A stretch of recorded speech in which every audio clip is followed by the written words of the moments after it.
guys, how are you doing? I hope you're doing great and I'm doing well. And welcome back to my YouTube channel. For those who are new here, my name is Winnie, and in this channel, I mostly talk about my experience, especially when I was a graduate student, and I provide tips on a successful application process, and even provide support in terms of anyone that is interested in doing their application. More to that, right now I transitioned from graduate school. I'm in the workforce right now. I'm working in semiconductor manufacturing as a process engineer, and I am a mom, a wife. So I love to talk about generally my journey, my career journey, and that includes my graduate school life and my work life. So, but in today's topic, I'm actually working from home. So, actually, I've been working from home for the last. This is going to be close to my 4th year in September since I joined the company that I work for. So, this is my workstation, just to show. Okay, no, that's my background, but this is my workstation. My computers there. That has been it, and my desk here. Um, yes, pretty much that's it. Yeah, so that has been my station um, for the last couple of years. So in today's video, wanted to one thing that I am passionate about is education, because I feel education has really done a lot to elevate my life. And I mean, yeah, in this case, I would say like education preliminary, just going to school, being at going to different levels.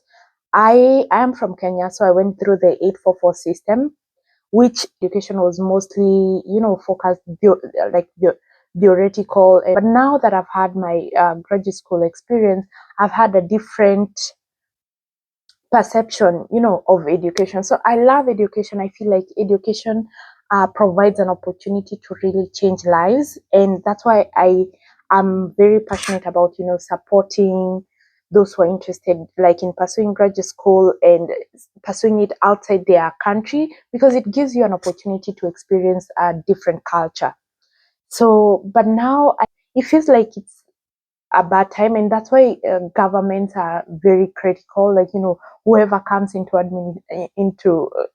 administration, whoever our leaders are, really play a key role in determining how the trajectory will be in terms of lots of policies. So right now, with the new Trump's administration, there is a lot of emphasis on immigration, and international students is one of the ways, students come to the US to do their studies, and most often they stay behind depending on their type of visa, especially for those who are on F1 visa, because it gives you an opportunity to also experience the work life here. So you get different skills as well, because US, we know it's a developed country. Its systems are well matured, its systems are well established, and it has a very high education level. So most people want to experience that. But now there's so much going on, especially for international students. For those who do not know, last week the government revoked, not necessarily revoked, but the government closed the student visa applications. So right now, these embassies are not accepting student visa application. And yeah, so for sure it's a bad time, and also they are revoking some of the international student visas. But just to mention that it's not forever that it's going to be like this.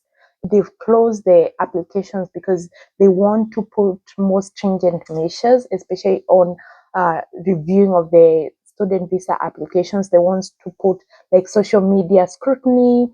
It's always been there, but I think now it's going to be more, you know, like they are going to put more resources to it, and really pay more attention to it. And that's because of, the government is trying to ensure that whoever comes in, based on the words of the administration, is they want people that love US and are not here. They're not coming to, we see students being activists, protesting some of the things that are happening within the country and out what the country is supporting outside the US.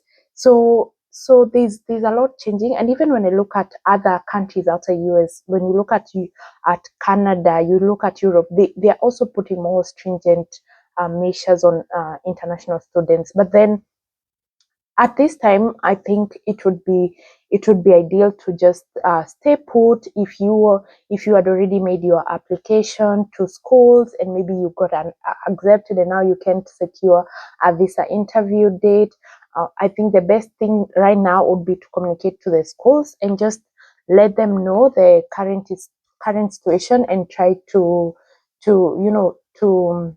postpone your time when you can come in until when the visa applications open.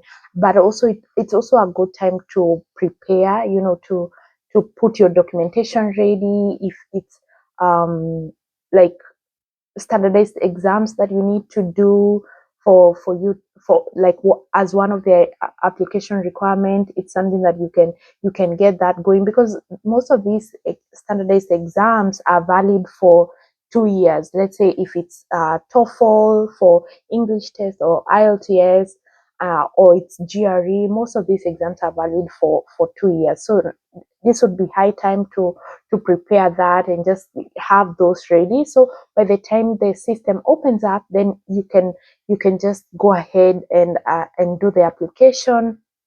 But also something that to keep in mind is to reduce your, like social media presence. I mean, not necessarily reduce social media presence, but what you post, being cautious of what you post, because that is going to be very critical when they are reviewing the student visa applications. The other thing is also look into other countries. Like I'm going to do an interview with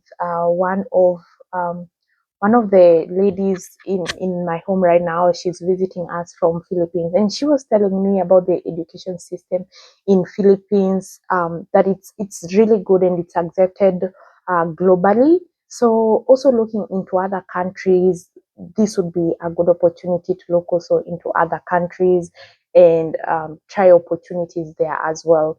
But generally, that's the situation right now, as it is for international students, especially in America. So we can just only wait and see how everything goes. We are hoping for the best. We're hoping that they will open up the systems soon. But the good news also as well, especially for graduate students, like the applications entry for the year of 2025, those are already closed. So if you're looking into getting into graduate school, then the for 2025 it's done. So the best time would be 2026, and those applications are going to open in December, around September to December timeframe. Uh, and I think based on that, I think by then definitely things would be at a different place. This I think yeah, the systems will have open up by then. So yeah, this is just to encourage you not to be, not to be discouraged, but to just stay put and keep keep your things in order. So basically that's what I wanted to talk about in this video. But I also feel, the governments are changing globally. Things are changing, like, countries are making it difficult to migrate to the countries. I feel like it's high time for our governments, even back in our own countries, like back in Kenya, like this is the high time to really focus the resources and develop their systems back home, so that there's no need to have to travel outside your own country to go to study in another country. So I feel like it's high time that governments put more resources to really advance the education system, because education is the only way that puts you at a competitive edge you know, that's one of the ways that puts you in edge, you know, globally. So I feel like it's high time that governments put resources into research, because I think that is one of the things that is missing, especially for developing countries like Kenya. They don't put money aside to do research, and so it's very hard for students to just focus on their schoolwork. Like if it's graduate school, to just focus on graduate school without having to work, and the programs takes forever. So basically that's it. I'm just hoping that things will get better with time. But yeah, in the meantime, just stay put and keep educating yourself, and hopefully things will get better. Yes, bye. Yeah, and if you like today's video, feel free to like, comment, and subscribe. Yeah.